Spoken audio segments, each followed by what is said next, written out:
It's night one of the Knoxville 360 Nationals. I'm here with Justin Henderson tonight. Was it your first podium of the season here last week with the All-Star Circuit champions? Yeah, I think it was. We finally had a pretty good night against a pretty stout field there.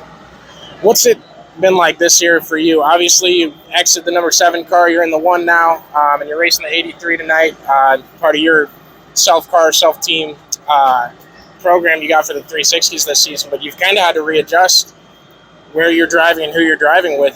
Has that been tough at all?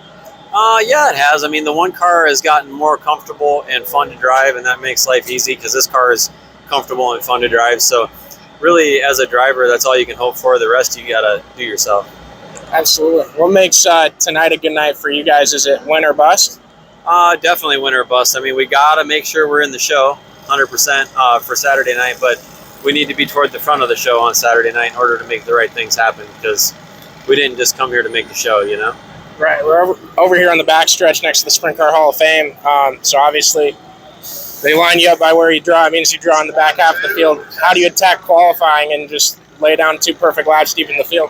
I'm hoping the bottom will come in pretty good by the time we go out, and I'll be able to rip a couple on the bottom, or at least one of them really good on the bottom, and see what we have.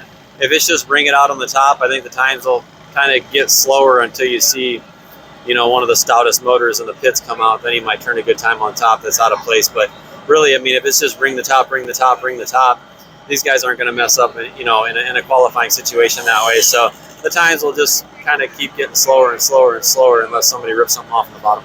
If it is a track like that where you got to go to the top to find any time at all, what can you do as a driver to try and rectify that poor pill draw? Maybe try to diamond it, or just, I mean, obviously you're not going to lift anyway. You're just trying to keep the car as trim as possible and not slip a tire at that point. Awesome. You guys can catch Justin the 83H tonight live on Dirt Vision.